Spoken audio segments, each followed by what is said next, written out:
В акции непосредственное участие принимает Министерство внутренних дел России по республике Саха-Якутия. Мы сейчас поговорим с Еленой Степановной Ивановой.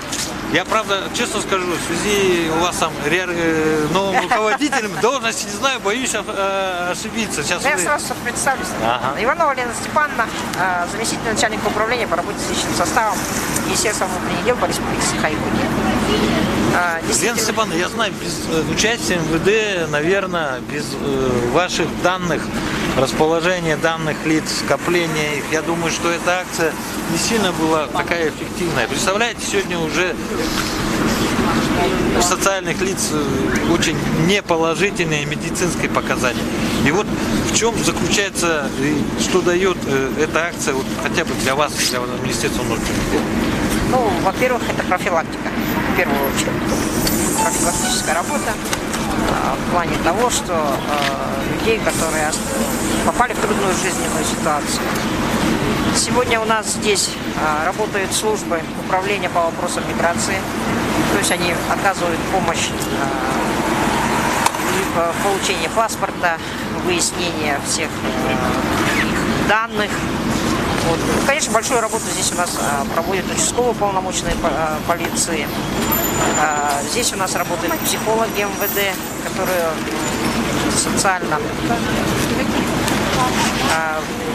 в трудной ситуации, в которой находятся люди, они их с ними беседуют. Это не значит, что он будет полностью раскрывается, потому что мы уже участвуем третий раз в такой акции. Не все раскрываются, конечно, но, по крайней мере, мы понимаем, что на сегодняшний день, если смотреть так по результатам, которые мы проанализировали, что 35 человек вернулись в социальную среду. Да? Хочу сказать, что это, наверное, есть какая-то доля наших психологов, которые провели при участии этой акции. То есть мы немножко с ними начинаем, они начинают раскрываться, в том плане, не совсем, конечно, полностью, там есть какие-то проблемы, трудности, но они все равно их обозначают.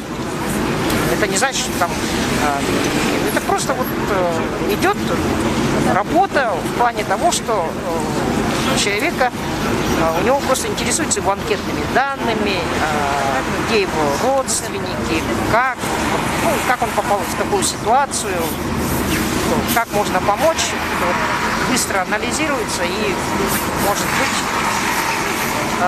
оказана помощь. Ну, я честно скажу, да, я очень удивлен отношением Министерства внутренних дел к этому делу, потому что сейчас разговариваю с представителями МОСИН России по республике Саха-Якутия, ведь не секретно, большинство вот этих людей это бывшие люди, которые побывали в местах отдаленных. И вот это вот просто интересно, вот, насколько все-таки акция позволяет как-то, вот они сами сейчас давали и благодарили, да, мне кажется, как вы считаете, это и есть, наверное, то, что, чего и вы тоже стремитесь, когда люди понимают, что они не брошены. Но помните, они чувствуют то, что они могут социализироваться, потому что понятно, что каждый человек, даже вот, как вы говорите, не из столь отдаленных мест, он, выходя, он, во-первых, теряется, куда ему идти. От него там отвернулись и мужики, и родственники. Ну, всякая ситуация бывает, правильно же, жизненная. И потому здесь, чтобы он немножко все-таки адаптировался, для этого мы, наверное, эту акцию и проводим. И такую работу здесь все, любой тут, даже медики, социальные работники, все это тоже как бы проходит психологическая работа. Они все равно тянутся к тому, что к добру-то всегда тянутся.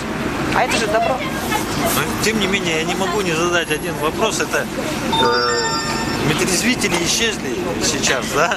Вот мы уже в течение этой акции все время говорим об этом. Насколько сегодня серьезна вот эта задача? Она необходима сейчас? Конечно, необходима. Акция это показывает? Да, это все. Конечно, мы уже как бы третий раз уже утверждаемся, что она необходима, тем более с нашими климатическими условиями она вообще необходима. Что именно по медрезвителю? Надо такое учреждение создать, которое с алкоголизмом боролся или как? Татьяна Михайловна, стереохранители. Как раньше в советское время?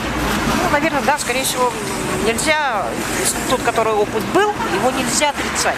Понимаете, он же был все равно как бы полезен для общества. Там не каждый же человек вот он пришел и совсем упал до дна, будем так говорить, жизни. А медрезвители позволяют все-таки людей подбирать зимой на улице, контролировать их Да. медицинское состояние Конечно. и принимать меры в последующем, да? Да, конечно. И То может быть даже там все равно, что там проводили с ними профилактическая беседа, что На работу допустимо, да, сообщалось, да, и всё остальное, и да, при и на этом него как бы человек- влияли. А тут получается, что он потихо, уходит в это состояние, которое некоторые наши, так говорить, соотечественники вот сегодня в такой ситуации. Я подтверждаю, что на сегодняшний острая необходимость создания медрезвителей. Они позволяют контролировать социальную составляющую общества. Это не говорит о том, что люди там запиваются. Это говорит о том, что можно не только, извиняюсь, за правонарушением следить, но и помогать человеку, который злоупотребляет алкоголем, но при этом мы можем иметь контроль за этим человеком. За счет медрезвителей семейные дела решались в хорошую сторону. Многое происходило. Поэтому я тоже настоятельно прошу, чтобы медрезвители все-таки появились в нашей стране. Зайдите, покушайте, пожалуйста.